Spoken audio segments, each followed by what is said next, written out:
Graça e paz, boa noite. Quero saudar a amada igreja com a graça e com a paz do nosso Senhor e Salvador Jesus Cristo. Amém? Hoje um pouquinho diferente, não estou ao vivo com vocês. Gravei agora há pouco, na parte da tarde, esta mensagem para nós, da parte de Deus.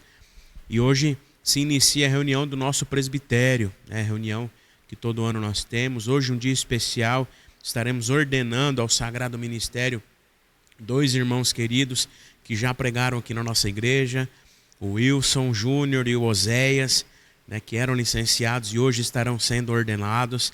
Então ore, vamos orar para Deus abençoá-los neste ministério que eles serão ordenados hoje. Mas é motivo de muita alegria para nós estarmos reunidos nessa hora. Eu quero convidar você a baixar a tua cabeça, fechar os seus olhos, para juntos nós orarmos.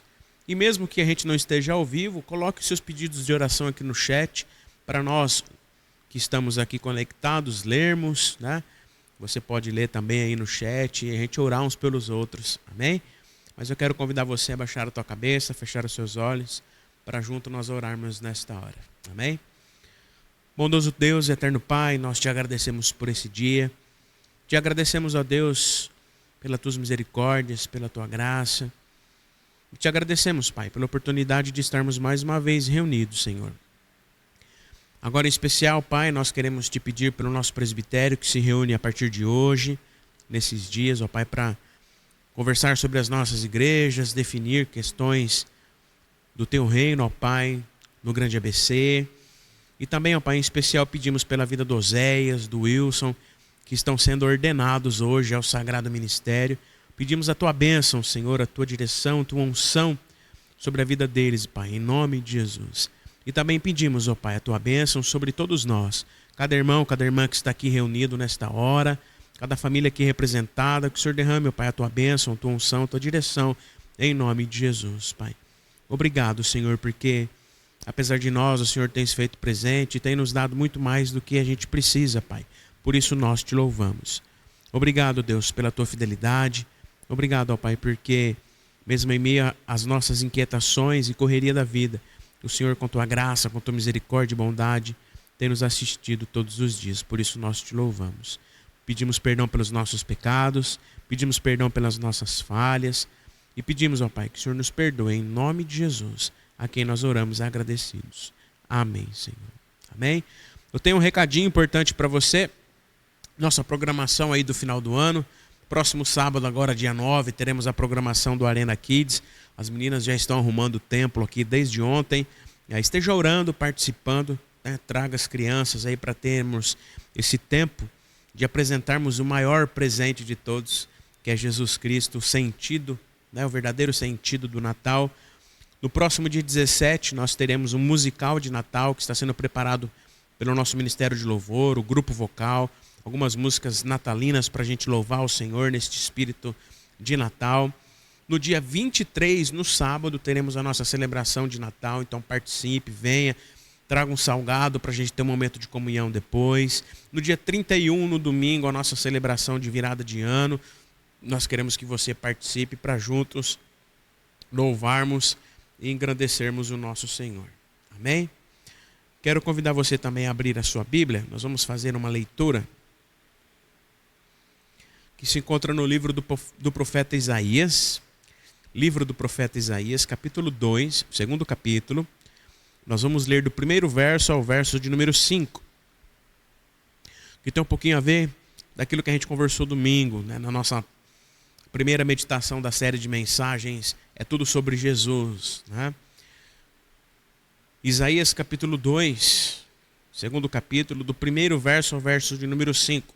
Você pode ouvir atentamente a palavra do Senhor que diz assim: o monte do Senhor. Palavra que em visão veio a Isaías, filho de Amós, a respeito de Judá e Jerusalém. Nos últimos dias, o monte do templo do Senhor será estabelecido no alto dos montes e se elevará sobre as colinas, e para ele afluirão todas as nações. Muitos povos virão e dirão: venham, subamos ao monte do Senhor e ao templo de Deus de Jacó, para que nos ensine os seus caminhos e andemos nas suas veredas. Porque de Sião sairá a lei e a palavra do Senhor de Jerusalém. Ele julgará entre as nações e corrigirá muitos povos. Estes transformarão as suas espadas em lâminas de arados e as suas lanças em foices. Nação não levantará a espada contra a nação, nem aprenderão mais a guerra. Venham, ó casa de Jacó, e andemos na luz do Senhor. Amém? Venham, versículo 5. Venham, ó casa de Jacó, e andemos na luz do Senhor. A luz do Senhor é que nos guia, assim como esse sol está brilhando aqui. A luz do Senhor brilha para nos guiar, para nos direcionar. Talvez o nosso mundo esteja uma bagunça, mas chegará o dia em que haverá um monte do Senhor. Nação não se levantará mais contra nação, não haverá mais guerras, e haverá um dia em que todos nós estaremos juntos. Versículo 2 diz: nos últimos dias, o monte do templo do Senhor será estabelecido no alto dos montes, e se elevará sobre as colinas, e para ele afluirão todas as nações. Nós estamos no período do Advento, vamos conversar agora sobre isso. E este período do Advento nos ensina a andarmos na luz do Senhor, a buscarmos a luz do Senhor, para que um dia estejamos todos juntos, vivendo no monte do Senhor. Amém? Vamos orar mais uma vez? Obrigado, Pai, pela Tua palavra. E agora, Senhor, nós queremos que o Senhor abra o nosso coração, a nossa mente, para que possamos, ó Deus, ouvir a Tua voz e entender o Seu recado para nós. Que a Tua palavra encontre espaço no nosso coração e que possamos, ó Pai, de uma maneira humilde, nos consagrar a Ti e praticar, ó Deus, aquilo que vamos aprender. Em nome de Jesus. Amém, Senhor. Eu quero ler com você o texto que se encontra em Mateus, capítulo 24. Nós vamos fazer a leitura do verso 36 ao 44. Evangelho segundo Mateus, capítulo 24. Vamos fazer a leitura do verso 36 ao 44. Nós vamos falar sobre o advento, né? Começamos a meditar nessa série de mensagens no último domingo. E como nós estamos nesse período do advento, você tem recebido aí, né, no seu WhatsApp, nas redes sociais da igreja também algumas meditações sobre o advento. E a gente vai entender sobre essa preparação. A preparação que o advento nos chama, né, para termos. A preparação que o Senhor nos chama a termos neste período. Qual é essa preparação? É o que nós vamos conversar juntos nesta noite. Mateus, capítulo 24, verso 36 ao 44, vai dizer assim: mas a respeito daquele dia e hora ninguém sabe, nem os anjos dos céus, nem o Filho, senão o Pai. Pois assim como foi nos dias de Noé, assim será também a vinda do Filho do Homem. Pois assim como nos dias anteriores ao dilúvio comiam, bebiam, casavam e davam-se em casamento, até o dia em que Noé entrou na arca. E não o perceberam, até que veio o dilúvio e os levou todos. Assim será também a vinda do Filho do Homem. Então 2 estarão no campo, um será levado e outro será deixado. 2 mulheres estarão trabalhando no moinho, uma será levada e a outra deixada. Portanto, vigiem, porque vocês não sabem em que dia virá o Senhor de vocês. Porém, considerem isto: se o pai de vocês, se o pai de família soubesse a hora que o ladrão viria, vigiaria e não deixaria que a sua casa fosse arrombada. Por isso, estejam também vocês preparados, porque o Filho do Homem virá a hora em que vocês menos esperam. Verso 42 e 44, quero frisar para nós. Portanto, vigiem, porque vocês não sabem o dia em que virá o Senhor de vocês. Verso 44, por isso, estejam vocês, eu e você, estejam vocês também preparados, porque o Filho do Homem virá a hora em que vocês menos esperam. Palavras do Senhor. Estar preparado é difícil.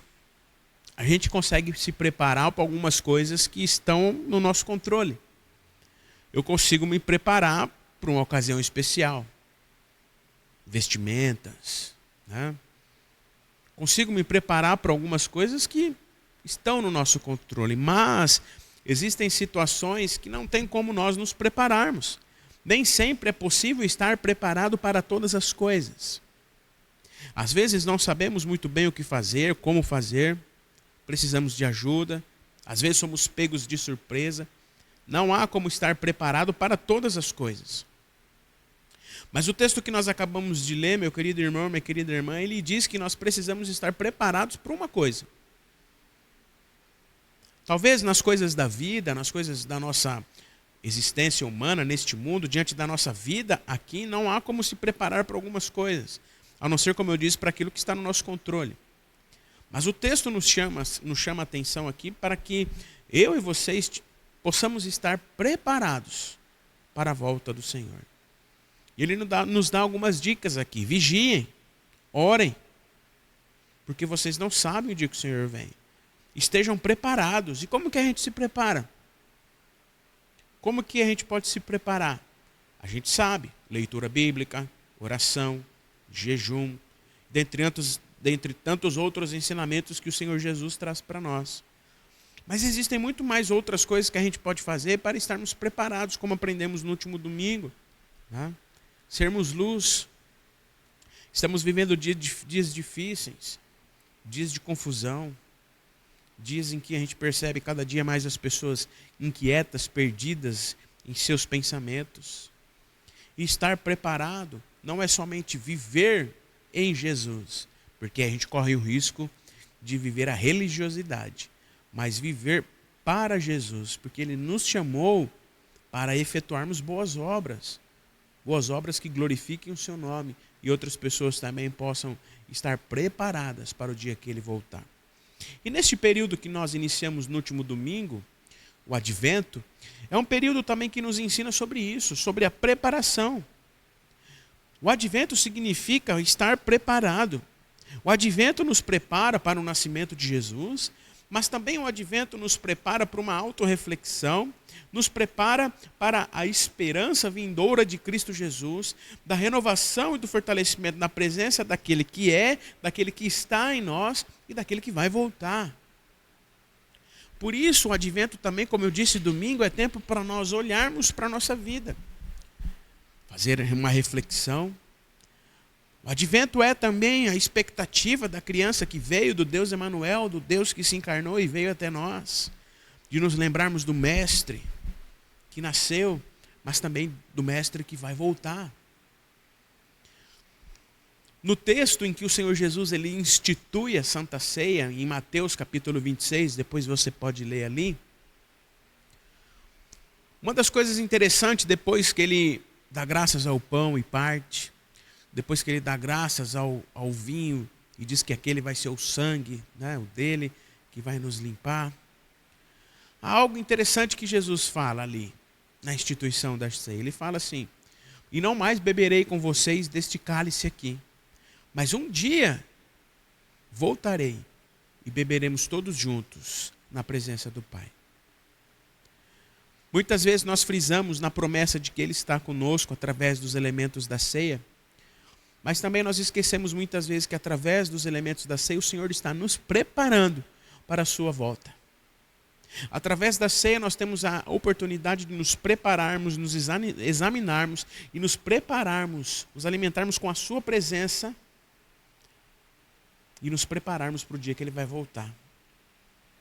Nós não sabemos quando, nem o Filho do Homem, diz o texto que nós lemos, mas nós precisamos nos preparar, precisamos estar preparados. Não dá mais para viver num mundo sem esperanças. Há uma esperança que muitos relembram agora no Natal, enchem suas casas de luzes, colocam presépios com a figura de Jesus. Mas depois que o Natal passa, a esperança se esvai e as pessoas voltam à normalidade da vida e se entregam às suas rotinas excessivas, ao cansaço. Mas nós precisamos lembrar a nós mesmos e às pessoas de que há uma esperança que vai além do Natal. Uma esperança que vai além deste período natalino, mas uma esperança que o Advento nos lembra, uma esperança daquele que vai voltar, que vai nos trazer a salvação, a vida eterna. Por isso nós precisamos refletir sobre a necessidade de, como igreja, de como povo de Deus, de como a nação santa escolhida por Ele, a acordarmos. Não vivermos mais numa ilusão religiosa, mas reacendermos a esperança, não só neste período, mas em todo o tempo enquanto estivermos aqui. O texto que nós lemos no Evangelho segundo Mateus, ele se encontra na parte em que é tratada a vinda definitiva do reino de Deus. Os capítulos 24 e 25 podem ser chamados de sermão da vigilância, onde nós somos convidados a nos preparar, a vigiar, a estarmos preparados para toda e qualquer situação, inclusive para a volta de Cristo, que pode ser daqui a pouco. E aí a pergunta é: estamos preparados? O Evangelho de Mateus começou a surgir ali no ano 85, 90 depois de Cristo, e ele foi escrito para uma comunidade de judeus cristãos, dispersos ali entre a Galiléia e a Síria. E Mateus então apresenta Jesus como o novo Messias, revelador da nova e verdadeira lei. As comunidades eram continuadoras da caminhada iniciada por Abraão, elas eram um povo de Deus, e o texto em questão foi escrito num tempo de muita dificuldade. Além das pessoas serem expulsas de suas terras, elas foram expulsas das sinagogas. Perseguições estavam ali diante do povo, o governo romano castigava o povo com altos impostos, o trabalho era árduo, havia muitos sem trabalho, dívidas ameaçavam a liberdade. Enquanto o Evangelho de Marcos, escrito 20 anos antes, é lido entre eles, tinha uma pergunta: quem é Jesus? Como segui-lo? O Evangelho de Mateus, então, ele tenta responder essa pergunta que está sendo feita pela comunidade, de quem somos nós e qual a nossa missão. A comunidade ali precisava descobrir maneiras de viver a solidariedade, pois a imposição, a violência, a exclusão, como eu disse, estavam ferindo aquele povo. A esperança necessitava de novas raízes para que aquele povo pudesse ter novo sentido. E talvez hoje no nosso mundo a gente esteja se esfriando, não pela maldade que está à nossa volta. Talvez a nossa esperança esteja apagada. Não a nossa talvez, mas do mundo à nossa volta. E a gente precisa voltar a trazer essa esperança. O verso 36 deixa claro a dúvida que o povo tinha. Mas a respeito daquele dia e da hora que vocês tanto perguntam, ninguém sabe, nem mesmo os anjos do céu, nem o Filho, senão o Pai. Porque a aflição daquele povo era tanto que eles estavam perguntando: olha, quando Jesus vai voltar? E talvez hoje muitas pessoas estejam dizendo: quando Jesus vai voltar? É muita aflição. É muita coisa ruim que nós estamos vivendo. A gente não sabe. A respeito disso ninguém sabe. Mas a gente precisa estar preparado. Talvez seja complicado, é verdade, entender que nem mesmo o Filho saiba o dia e a hora, pois não era Jesus plenamente Deus, mas também é sabido de todos nós que Jesus era plenamente humano. O Senhor se encarnou e na sua humanidade viveu através de Jesus. Como Jesus poderia ter conhecimento limitado e, no entanto, saber todas as coisas? É difícil também nós entendermos, e boa parte disso permanece um ministério, pois nenhum outro jamais foi Deus e humano. Somente Jesus. A vinda do Filho do Homem lá é comparada ao tempo de Noé. Muitos achavam-se seguros, estavam casando, vivendo a vida normalmente, estabeleciam-se com suas famílias. Esses, porém, não viam e nem percebiam o que estava acontecendo ao seu redor. A preparação que Deus estava fazendo ali através da vida de Noé. Nem todos entenderam os sinais, e o dilúvio veio e levou a todos. E talvez ainda hoje, quantos de nós e pessoas à nossa volta, familiares, amigos, estão vivendo assim? Como se nada fosse acontecer. Talvez até nós mesmos dizemos que estamos preparados, mas sob qual perspectiva? Preparado não significa estar bem, vivendo bem, frequentando a igreja. É preciso olhar para a vida como um todo. E os versos 40 e 41 dizem: então 2 estarão no campo, um será levado, outro será deixado. 2 mulheres estarão no campo, uma será levada, outra será deixada. Estes versos mostram 2 situações de trabalho, uma no universo masculino, outra no feminino. E tal descrição pode nos indicar possivelmente aqueles que são levados está entre os eleitos que o Filho do Homem reunirá dos quatro ventos, conforme verso 31, um pouquinho para cima de onde a gente leu. Mas os versos 42 e 44 dizem: portanto, vigiem e orem, estejam preparados. Jesus apresenta 4 parábolas para explicar aos seus discípulos como e por que eles devem estar preparados para a sua vinda. A primeira é do pai da família e o ladrão, a segunda é o servo bom e o mau, e a outra das 10 virgens. Mais para frente, dos 10 talentos também, Jesus vai explicar, como se Jesus estivesse... Vocês não entenderam? Espera aí, deixa eu desenhar, contar uma parábola aqui, uma historinha, para ver se vocês entendem. E talvez hoje a gente está precisando de muita gente voltar a entender o que isso realmente significa.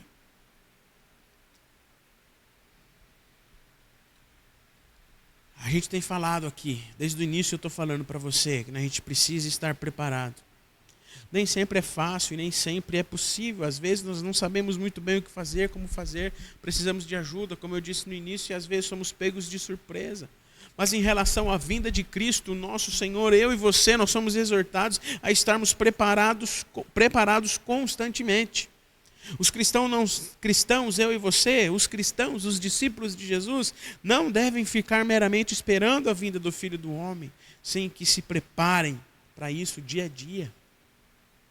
O Senhor vem de surpresa quando não se espera. A lembrança ou comparativo com o roubo lembra o estrago, o susto, o desgosto que isso causa. Quem já passou por essa situação entende. Porém, não aconteceria se o dono da casa estivesse preparado.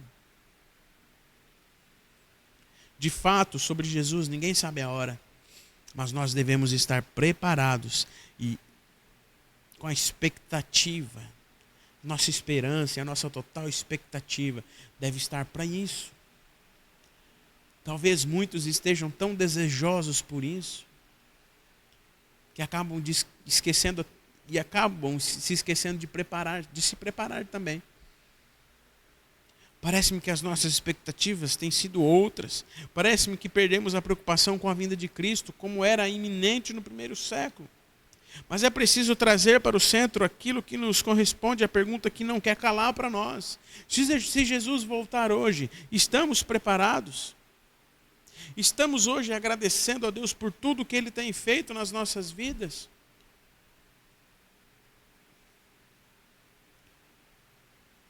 Mas, se essa gratidão, diante de tudo que Ele tem feito, não se transformar em atitudes que nos fazem estar preparados para a sua volta, de nada vai adiantar.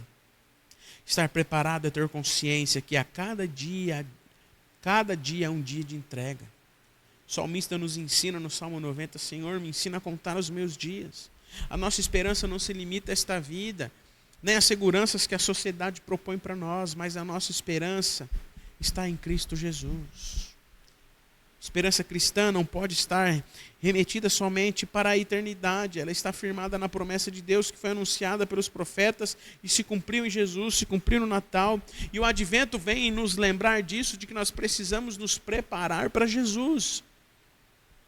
A comunidade retratada em Mateus vivia da esperança de que não só os cumpridores da lei seriam os escolhidos.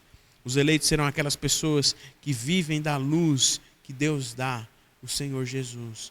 Portanto, meu querido e minha querida irmã, que neste tempo do Advento, nós possamos nos relembrar e olhar para a nossa vida de como estamos ou se estamos nos preparando. Relembrando o real motivo de celebrarmos o Natal. E mais do que isso, nos prepararmos. Preparar no nosso coração, consagrar a nossa vida, a nossa família, a nossa casa, para que o Senhor reine soberano e absoluto. Amém? Que Deus assim na sua infinita misericórdia nos abençoe. Que Deus, assim, na sua infinita bondade, nos ajude a estarmos preparados. Amém? Eu quero orar com você. Alguns irmãos compartilharam aqui os pedidos, mas como eu disse, hoje nós não estamos ao vivo. Estou lá na reunião do presbitério. Hoje, o culto de ordenação dos nossos irmãos Wilson e Osés, que pregaram aqui na nossa igreja. Mas vocês estão vendo aqui os pedidos. Vamos orar uns pelos outros e cumprir também essa ordenança do Senhor de orarmos uns pelos outros. Amém? Eu quero orar com você. E domingo nós nos encontramos na Escola Bíblica Dominical, na nossa celebração às 18 horas. E no sábado tem a programação do Arena Kids. Esteja orando, participando. Procure as meninas, vamos incentivar, ajudar esse ministério tão importante para a vida da nossa igreja. Amém? Oremos. Bondoso Deus, eterno Pai, nós te damos graças pela tua palavra, que nos relembra e nos exorta mais uma vez. E agora, Pai, nós queremos pedir a unção do teu Espírito Santo, para que o teu Espírito, Pai, nos ajude a nos prepararmos. Não sabemos orar como convém, não sabemos viver como convém, muitas vezes, mas que o teu Santo Espírito, Pai, nos inquiete, nos ensine a cada dia a nos prepararmos para a sua volta. A estarmos seguros não em nós mesmos, não naquilo que está ao nosso alcance, mas seguros na promessa de Cristo Jesus, o nosso Senhor. Abençoe cada irmão, cada irmã aqui, nos dê um restinho de semana abençoada. É o que te pedimos, em nome de Jesus. Amém, Senhor. Amém? E que a graça e a paz do nosso Senhor e Salvador Jesus Cristo, o grande amor de Deus, o nosso Pai, a consolação, a comunhão e o poder do Espírito Santo esteja com todos vocês, meus irmãos e minhas irmãs, e com todo o povo de Deus espalhado sobre a face desta terra, hoje e para todo sempre. Amém e amém. Deus te abençoe.